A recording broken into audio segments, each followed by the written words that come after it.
So this is 5 pounds of fat, believe it or not. Plastic, it's not real fat, but signifies 5 pounds of fat. Isn't that amazing? Now, what does that have to do with the coronavirus? Well, I'm going to tell you now, what I want to share with you, this is really, really important, not just with coronavirus or COVID or whatever you want to call it, with your health. And not just now, but for the rest of your life. So I saw two interesting things this morning, or yesterday, maybe it was in the media. One was the first study that I saw came out on vitamin D. And if you've been following us at all, you've seen we've been talking about vitamin D right since this whole thing came out. We've been talking about vitamin D for a decade, more than a decade now. But the first research that came out that people, study did, and I think it was in the New York hospitals, that people had lower levels of vitamin D were more likely to get COVID. And this is really important to understand, that they had more severe symptoms and it lasted longer, versus that people that had higher levels of vitamin D in their blood were less likely to get sick and had much less severe symptoms, less severity. Now, what does that mean? Well, vitamin D itself doesn't fight coronavirus.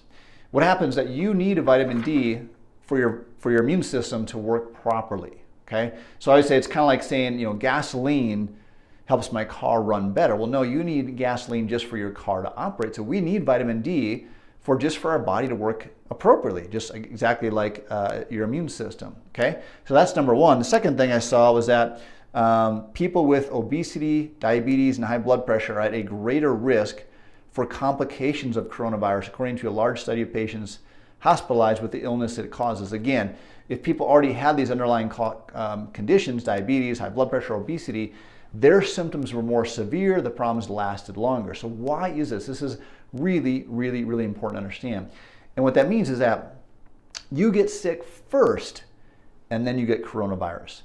Or you get sick first and then you get heart disease and cancer. I know this sounds really backwards, but what that means is when you have low vitamin D levels, when you have obesity, when you have high blood pressure, when you have diabetes, your body's already in a weakened state, and then you get exposed to the coronavirus, and then you get sick. Somebody that's got their body's really healthy and they get exposed to coronavirus is less likely to actually even get sick, and their symptoms are to be less severe. So I know this sounds very, very obvious, but I want you to understand this, and I want you to really not be in fear of the germ or virus, okay? Not saying don't be smart, don't take precautions, but don't live in fear. Focus your energy on building your health and just getting healthier. The healthier you are, I know it sounds obvious, but the healthier you are, the less likely you are to get sick.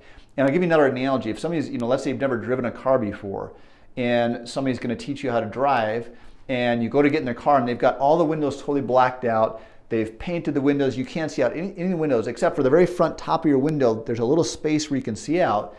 And you say, well, what's going on? They say, well, we're just going to learn about street signs first. We're going to look at stoplights and street signs and pedestrian signs. So we're going to learn all the signs first.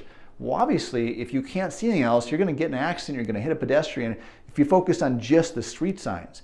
So that'd be like just focusing on trying to avoid the coronavirus, just wearing a mask, just saying we're not going to go back to work, we're not going to avoid all those, we're just going to avoid the virus.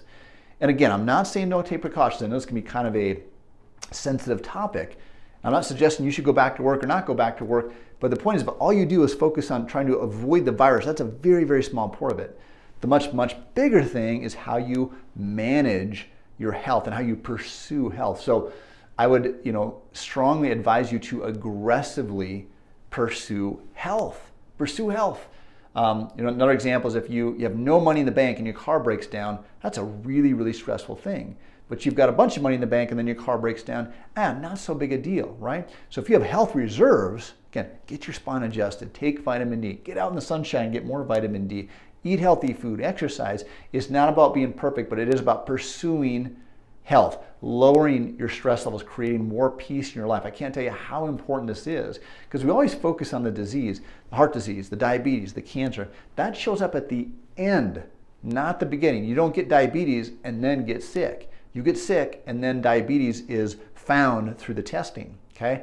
So actively, the further you go towards health, the further you go away from disease. So actively pursue health. We had a lot of people coming in the last couple of weeks that maybe had taken a break from chiropractic because they were concerned about the viruses and all the things that were going on. And let's be realistic, man. It's hard not to be freaked out with all the news reports. I mean, I had a practice member this morning, she's like, how can you not be scared with all the stuff that's been put out, right? And that's, I mean, almost all that stuff been shown to be inaccurate in terms of our predictions. So hopefully that puts your mind at ease just a little bit. We've had a lot of people come back in and saying, oh man, I can't believe how much I miss getting adjusted. So again, we're open. We've made lots of precautions. We already have the office very clean. We've made some extra precautions. And it's a very, very safe environment. Much safer than going to the grocery store or other places like that. Not to knock the grocery store, but you're actually going to build health getting adjusted in here. So the door is always open. If you have any questions, please let us know. And we're more than happy to answer any questions. If you've got a supplement question, if you've got a nutrition question, if you've got a spinal rehab question, please let me know those things as well. And we'll talk to you real soon.